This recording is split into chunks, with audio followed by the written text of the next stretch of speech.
ఈ మండలంలోనే కాదు, ఈ జిల్లాలో సత్యసాయి జిల్లాలో ప్రత్యేకంగా కొంతమంది నాయకులు పనిగట్టుకొని నిమ్మల కుటుంబీకులు రాజకీయంగా ఇంక అయిపోయింది. నిమ్మల కృష్ణప్ప కానీ నిమ్మల కృష్ణప్ప వారసులు కానీ ఎవరూ వచ్చేటట్టుగా లేరు. వాళ్ళు పూర్తిగా ఇంటికే పరిమితమైనారు లేదా వాళ్ళ పనులకే పరిమితమైనారు.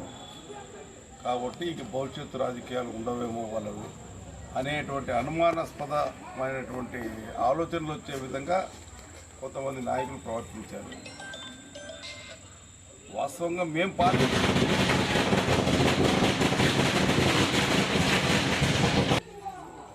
నేను కానీ లేదా నా కుమారులు కానీ నా తమ్ముడు కానీ నా తమ్ముని ఫ్యామిలీ కానీ లేదా నన్ను నమ్ముకున్నటువంటి ప్రతి కానీ ఎవరు కూడా నిరుత్సాహంగా ఉండడం లేదు, ఉత్సాహంగానే ఉండారు. పనిచేయాలనేటువంటి ఆలోచనతోనే ఉండారు.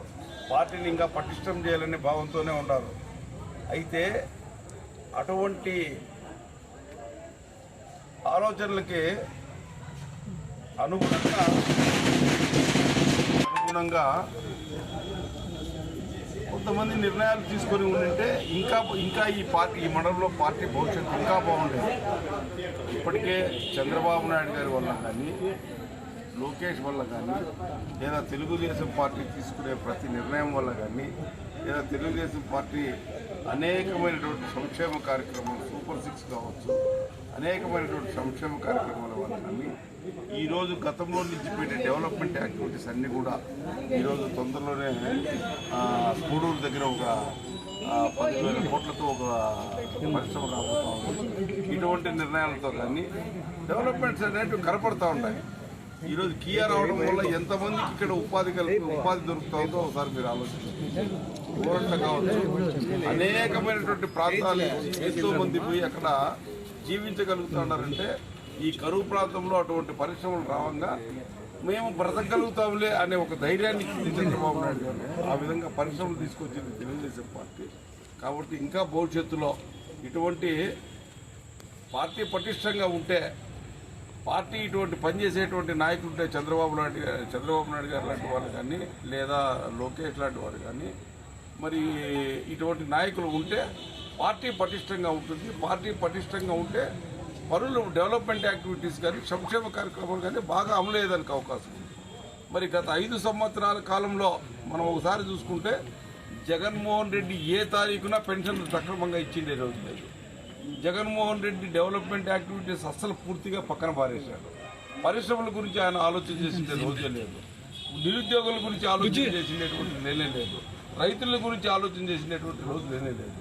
మరి అటువంటి పరిస్థితుల్లో ఆయన ఇచ్చినటువంటి సంక్షేమ కార్యక్రమాలు కూడా ఏ ఒక్కటి సరైనటువంటి టైంలో సక్రమంగా అమలు చేసినటువంటి ఈరోజు చంద్రబాబు నాయుడు గారు 1వ తారీఖు వచ్చిన తక్షణమే ఉద్యోగులకి జీతాలు దొరుకుతుంటాయి, పెన్షన్దారులకి పెన్షన్లు దొరుకుతుంటాయి. అంటే ఎంత సక్రమంగా డెవలప్మెంట్ యాక్టివిటీస్ మరి అదేవిధంగా వెల్ఫేర్ యాక్టివిటీస్ జరుగుతాయంటే ఒకసారి ఆలోచన చేయాలి. కాబట్టి ఇటువంటి ప్రభుత్వాలు ఉంటే, ఇటువంటి నాయకులు ఉంటే కాబట్టి తప్పకుండా ఈ రాష్ట్రానికి మేలు జరుగుతుంది, మంచి జరుగుతుంది, అభివృద్ధి జరుగుతుంది.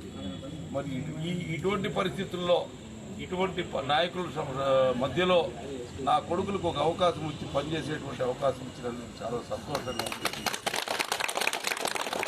నా 2 కుమారులు కలిసికట్టుగా పనిచేసి భవిష్యత్తులో గోరంట్ల నియోజకవర్గం ఏర్పడేది ఖాయము, మా ఫ్యామిలీని గుర్తించేది ఖాయము, మళ్ళీ మా ఫ్యామిలీ చురుకైనటువంటి రాజకీయాల్లో ఉండేది ఖాయము. కాబట్టి ఇటువంటి పరిస్థితుల్లో చంద్రబాబు నాయుడు గారు, లోకేష్ గారు, అంబరీష్ గారికి ఒక రాష్ట్ర కార్యదర్శి పోస్ట్ ఇచ్చారు. ఇంకా భవిష్యత్తులో ఇంకా మునుముందుకే, ఎందుకంటే ఇంక ప్రప్రథం ఇంకా ఈ ప్రప్రథంలోనే మంచి పోస్ట్ ఇచ్చారు. కాబట్టి ఇంకా భవిష్యత్తులో చాలా కాలం ఉంది. ఆయన ముందుకు పోతాడు. మా కుమార్తె ముందుకు పోయి ఈ రాజకీయాల్లో చురుకైనటువంటిది పాత్ర పోషిస్తారని మేము ఆశిస్తా ఉన్నాం. ప్రేయర్ చురుకైనటువంటి పాత్ర పోషిస్తారు. భవిష్యత్తులో తెలుగుదేశం పార్టీని నమ్ముకున్నటువంటి వాళ్ళు కానీ, తెలుగుదేశం పార్టీలో పనిచేస్తున్నటువంటి వాళ్ళు కానీ, లేదా నన్ను ఆశించినటువంటి ప్రతి కార్యకర్త కానీ న్యాయం జరుగుతుంది. న్యాయం జరిగి ఇంకా ఈరోజు ఎవరైతే కొంచెం బాధపడేటువంటి వాళ్ళు ఉన్నారో వాళ్ళందరూ కూడా భవిష్యత్తులో నవ్వుతూ కాలం గడిపే రోజులు వస్తాయని ఈ సందర్భంగా తెలియజేస్తాను.